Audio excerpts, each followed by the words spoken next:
नमस्कार, मेरा नाम है समित चौधरी और मैं आपको सुनाने जा रहा हूँ दिस मैन की कहानी। साल था 2006, जनवरी का महीना था। न्यूयॉर्क शहर, बर्फ गिर रही थी और सड़कें काफी ज्यादा व्यस्त थीं। न्यूयॉर्क के एक जाने माने मनोचिकित्सक डॉक्टर ब्रायन स्टोन के ऑफिस में जीनी नाम की एक महिला बैठी थी। जीनी डॉक्टर ब्रायन स्टोन की पेशेंट थी। जीनी हर हफ्ते डॉक्टर के पास अपने सेशन के लिए आया करती थी और ये एक ऐसा ही सेशन था। जीनी की जिंदगी का कठिन दौर चल रहा था। जीनी मानसिक तौर पर काफी ज्यादा परेशान थी और इनकी परेशानी की वजह थी हर रात आने वाले सपने। जीनी को अपने सपनों के बारे में बताकर आराम मिलता था, तो अपने मनोचिकित्सक को इन सपनों के बारे में बताया करती थी। जीनी को हर रात डरावने सपने आते थे और इन सपनों में एक चीज समान होती थी। हर रात आने वाले सपनों में जीनी को एक इंसान दिखाई देता था। इस इंसान को जीनी ने कभी भी अपनी जिंदगी में नहीं देखा था और वो इसके बारे में कुछ भी नहीं जानती थी। फिर भी ये लगातार हर रात जीनी के सपनों में आता चला जा रहा था। सपनों में इस आदमी का व्यवहार भी काफी ज्यादा अजीब होता था। कभी कभी ये बस चुपचाप जीनी के पास खड़ा रहता, कभी कभी ये जीनी के ऊपर झुककर अजीब अजीब आवाजें निकालता जो गुर्राने जैसी मालूम पड़ती थी। कई बार इसने जीनी का गला दबाकर जीनी को सपनों में जान से मारने की कोशिश भी की थी। जीनी को जब ये सपना आता तो वो डर जाती, बाकी की रात वो जगी रहती। शाम होती तो वो सोने से डरती। इन सपनों का गलत असर जीनी की निजी जिंदगी और काम पर भी हो रहा था। डॉक्टर ने जीनी को अपने इस डर का सामना करने की सलाह दी। उन्होंने कहा कि आप इसका स्केच बनाइए। जीनी ने तस्वीर बनाई और सेशन खत्म होने के बाद चली गई। जो तस्वीर बनाई गई थी उसमें इस इंसान की बड़ी आंखें थी, घनी भौहें, छोटी नाक, पतले लंबे होंठ, छोटे बाल और चौड़ा माथा था। इसकी आंखों, नाक और होठों का जो अनुपात था वो काफी ज्यादा अजीब था। इसकी आंखें काफी ज्यादा बड़ी थी, इसकी नाक उनके बीच में छोटी थी और इसके जो होंठ थे पतले, ये आंखों के बाहरी किनारों तक पहुंचते थे, जबकि आमतौर पर इंसानों के होंठ आंखों के अंदरूनी किनारे तक ही पहुंचते हैं। तस्वीर डॉक्टर की डेस्क पर पड़ी रही और डॉक्टर इसके बारे में भूल गए। 5 दिन बाद डॉक्टर का एक और पेशेंट ऐसे ही एक सेशन ले रहा था। सेशन खत्म होने के बाद जब वो चलने लगा तो अचानक उसकी नजर इस तस्वीर पर गई। पेशेंट ने पूछा कि आपको ये तस्वीर कहाँ से मिली। डॉक्टर उसे बता नहीं सकते थे क्योंकि ये एक पेशेंट और डॉक्टर के बीच की बात थी। लेकिन डॉक्टर की उत्सुकता काफी ज्यादा बढ़ गई थी। उन्होंने पेशेंट से पूछा कि आप इसके बारे में क्यों जानना चाहते हैं। पेशेंट ने बताया कि उसको भी पिछले कई महीनों से इस इंसान का सपना आ रहा है। यह आदमी खुद को उसका दोस्त बताता है और अपने साथ आने के लिए कहता है। डॉक्टर ने पेशेंट के चेहरे को पढ़ा। पेशेंट के चेहरे पर तमाम सवाल थे, लेकिन डॉक्टर इन सवालों को और ज्यादा हवा नहीं देना चाहते थे क्योंकि उनके दिमाग में ख्याल आया कि उन्हें इसके बारे में पहले और ज्यादा गहराई से पता कर लेना चाहिए। तो डॉक्टर ने पेशेंट को इसके बारे में और ज्यादा न सोचने की सलाह दी। उन्होंने कहा कि आप अगले सेशन में जब आएंगे तब हम इसके बारे में बात करेंगे। पेशेंट के जाने के बाद डॉक्टर ने इस स्केच को स्कैन किया और लगभग अपने दर्जन भर दूसरे डॉक्टर साथियों को भेजा। आने वाले दिनों में कई डॉक्टरों ने बताया कि उनके भी पेशेंट इस इंसान को अपने सपनों में देखते रहे हैं। कुछ इनके जो पेशेंट थे वो पिछले कुछ महीनों से देख रहे थे और कुछ पेशेंट इसे लगभग 1 दशक से या इससे भी ज्यादा समय से देख रहे थे। एक पादरी ने भी डॉक्टर से संपर्क किया और इस पादरी की इस मामले में काफी ज्यादा गहरी रुचि थी। पादरी ने बताया कि उसके चर्च के पास इस आदमी से संबंधित मामलों के बहुत ज्यादा पुराने रिकॉर्ड हैं। ये रिकॉर्ड 1980 के दशक तक जाते हैं और पादरी का मानना था कि 1980 से पहले भी लोग इसको अपने सपनों में देखते रहे थे। डॉक्टर के 4 और पेशेंट फिर बाद में सामने आए। उन्होंने भी अपने सपनों में इस इंसान को देखने की बात कही। सबके सपने अलग तरह के होते थे, लेकिन उन सपनों में इस इंसान के चेहरे के जो भाव थे और इसके जो कपड़े थे, उन कपड़ों की जो सिलाई थी, काले रंग के कपड़े होते थे, ये सब कुछ एक जैसा ही होता था। अब ये कोई इत्तेफाक नहीं था और जिन लोगों के सपनों में ये इंसान आ रहा था वो काफी ज्यादा घबराए हुए थे। सपनों की बात करें तो इंसान सभ्यता की शुरुआत से सपनों के बारे में समझने की कोशिश करते रहे हैं। सपनों को भविष्य की चेतावनी के तौर पर भी देखा जाता रहा है। तमाम लोग मानते हैं कि सपनों में दिखाई देने वाली चीजों के आधार पर भविष्य में घटित होने वाली घटनाओं का पता लगाया जा सकता है। पुराने समय में माना जाता था कि नींद के दौरान सूक्ष्म शरीर बाहर निकलता है और जिन जगहों पर वो जाता है वही हमें सपनों में दिखाई देती है। आज के दौर में लोग हिप्नोसिस और ध्यान के माध्यम से इस सूक्ष्म शरीर को बाहर करने की कोशिश और दावा करते रहते हैं। अंग्रेजी में इसे आउट ऑफ बॉडी एक्सपीरियंस कहा जाता है। तमाम लोग मानते हैं कि हिप्नोसिस के माध्यम से सूक्ष्म शरीर को बाहर किया जा सकता है, मनचाही जगहों पर जाया जा सकता है। इसी तरह एक खास प्रकार का सपना होता है जिसे कहा जाता है लूसिड ड्रीम। तो आमतौर पर जब हम सपने देखते हैं तो उनमें हमारा कोई जोर नहीं होता है, लेकिन ये जो लूसिड ड्रीमिंग होती है इसमें इंसान अपनी मर्जी से जो चाहे वो कर सकता है, जिस जगह पर चाहे वहां वो जा सकता है, जो करना चाहे वो कर सकता है, जिस चीज के बारे में सपना देखना चाहे उस चीज का सपना वो देख सकता है। अब इसकी कई तरीके बताए जाते हैं। लूसिड ड्रीमिंग के बताया जाता है कि सो जाइए, उसके बाद सुबह उठिए, उसके बाद फिर से सो जाइए। और हिप्नोसिस के माध्यम से भी लूसिड ड्रीमिंग को पाने के तरीके बताए जाते रहे। इसके अलावा मनोचिकित्सक भी अपने हिसाब से सपनों की व्याख्या करते रहे हैं। ऊंचाई से गिरने का सपना लगभग हर इंसान को आता है। इसका मतलब होता है कि जिंदगी में चीजें कंट्रोल में नहीं है, कंट्रोल से बाहर हो रही हैं। इसके बारे में एक बात और बताई जाती है। यह बताया जाता है कि इंसान जानबूझकर शरीर को झटका देता है इस गिरने का सपना दिखाकर, अब जिसके लिए शरीर अलर्ट हो जाए। एग्जाम में देर से पहुंचने का सपना लगभग सभी को आता है, तमाम लोगों को आता है। सपना देखा कि कुछ याद नहीं है या फिर पेपर मिस हो गया, घबराए जगी, अब क्या होगा। उसके बाद याद आता है कि स्कूल छोड़े तो 10 साल से ज्यादा हो गया है, बड़ा सुकून मिलता है। पीछा किए जाने के सपने, उड़ने के सपने, पब्लिक प्लेस में बिना कपड़ों के होने के सपने और इसी तरह के तमाम सपने लगभग हर इंसान को आते हैं। ये सपने इंसान के दिल में बैठे हुए डर को बताते हैं। इसी तरह कई आविष्कार किए जाने की बातें भी सपनों के माध्यम से सामने आती हैं। 1948 में सिलाई मशीन के आविष्कारक इलियस होवी को सिलाई मशीन की सुई बनाने का आइडिया नहीं आ रहा था। इन्होंने सपने में देखा कि कुछ आदिवासी कबीले के लोगों ने इनको किडनैप कर लिया है। वो इनको आग पर पकाकर खाना चाहते थे। वो इनकी तरफ अपने भाले कर रहे थे, लेकिन जब उनके भालों पर इनका ध्यान गया तो इन्होंने देखा कि इनके भालों में ऊपर की तरफ एक गोल छेद है। जब ये जगे तो इनको सुई बनाने का आइडिया मिल चुका था। महान गणितज्ञ श्रीनिवास रामानुजन को गणित के इक्वेशन सपने में आते थे। वो रात को अपने कमरे में मोमबत्ती जलाकर सोते, उसकी टिमटिमाती हुई रोशनी को छत में देखा करते, उन्हें नींद आ जाती। इसके बाद हिंदू देवी काली माता इनके सपनों में आती और गणित की जटिल समस्याओं का समाधान देती। डिमित्री मेंडलेव को पीरियोडिक टेबल का आइडिया सपने में आया। नील्स बोर को एटम के स्ट्रक्चर के बारे में सपने में पता चला। ऐसे तमाम उदाहरण हैं। यह भी बताया जाता है कि अल्बर्ट आइंस्टाइन को थ्योरी ऑफ रिलेटिविटी का आइडिया भी सपने में आया था।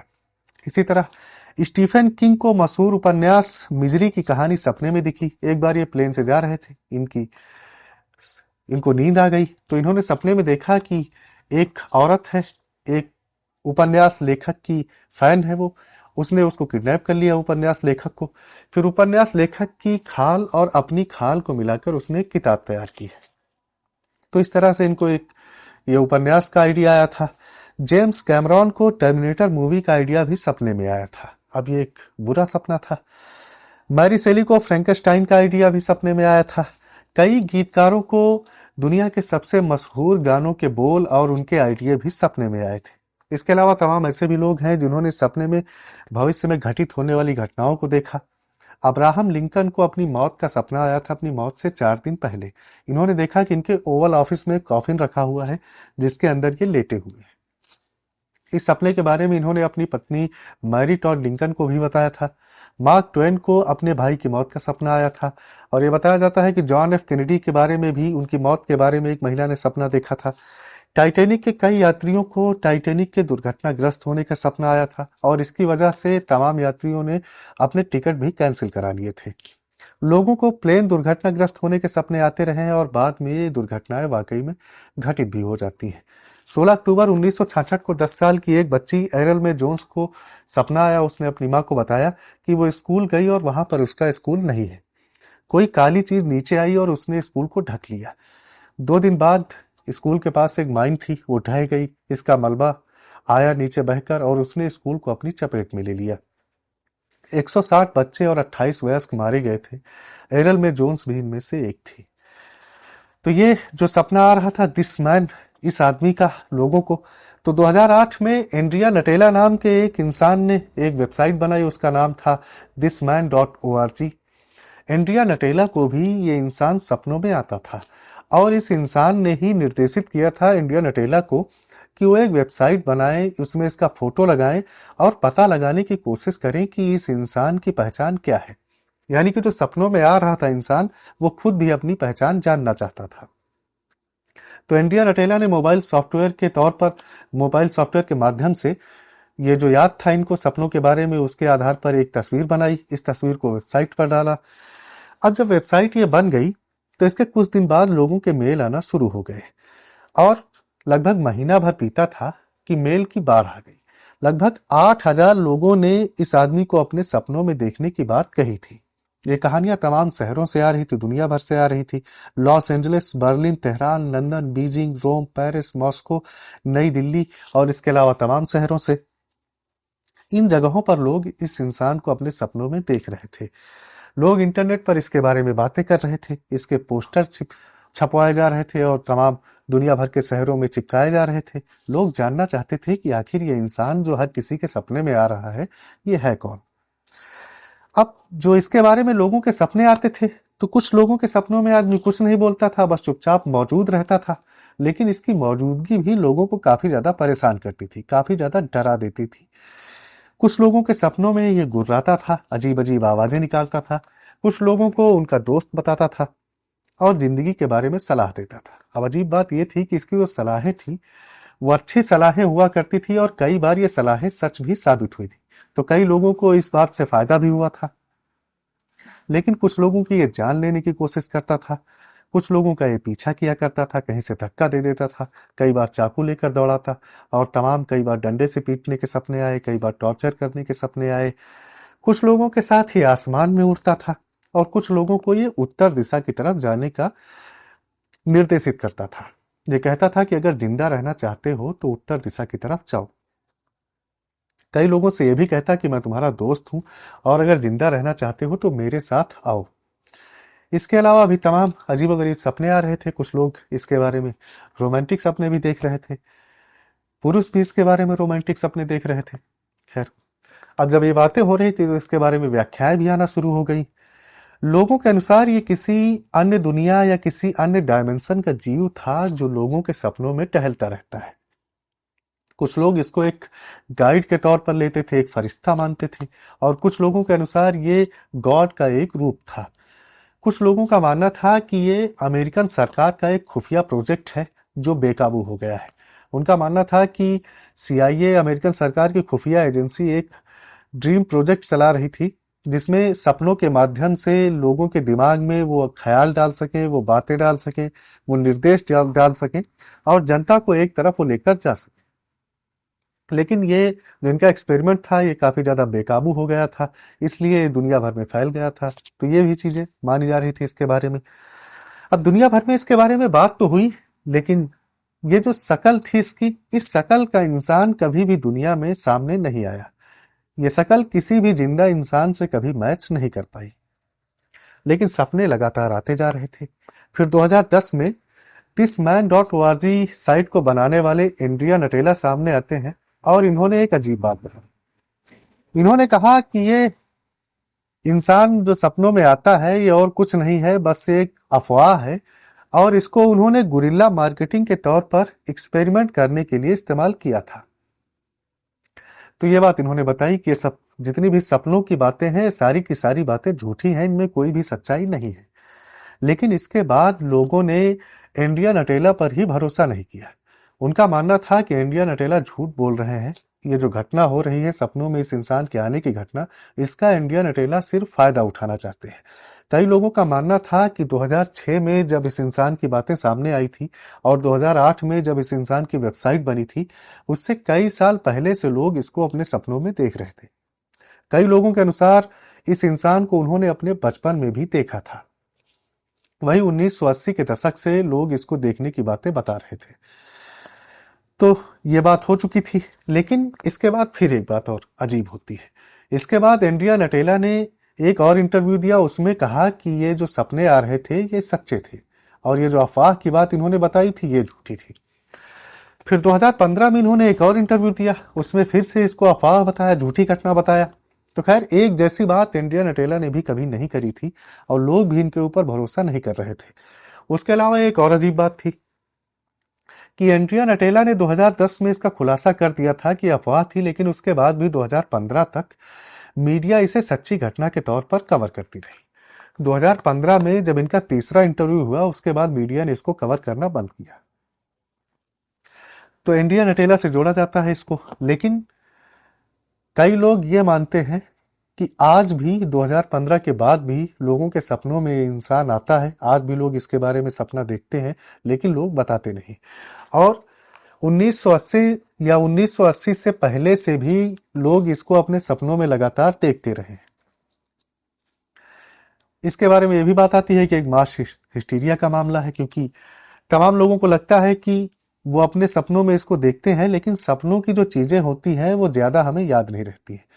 तस्वीरें और चेहरे बहुत कम याद रहते हैं, आवाजें तो बहुत ही कम याद रहती हैं। तो ये माना जाता है कि लोग इस तस्वीर को देखते हैं और इसकी जो शकल सूरत है वो काफी ज्यादा अजीब है। इसके बाद इसके बारे में सोचते रहते हैं, शायद डरते भी हैं। इसकी वजह से लोगों के सपनों में अभी भी ये इंसान आ रहा है। लेकिन लोग मानते हैं कि जब उन्होंने इस इंसान की तस्वीर नहीं देखी थी, उसके पहले से भी आ रहा था। खैर, कुछ भी हकीकत हो सकती है। तो ये थी हमारी आज की कहानी। उम्मीद है आपको पसंद आई हो। फिर मुलाकात होगी आपसे अगले वीडियो में नई कहानी के साथ।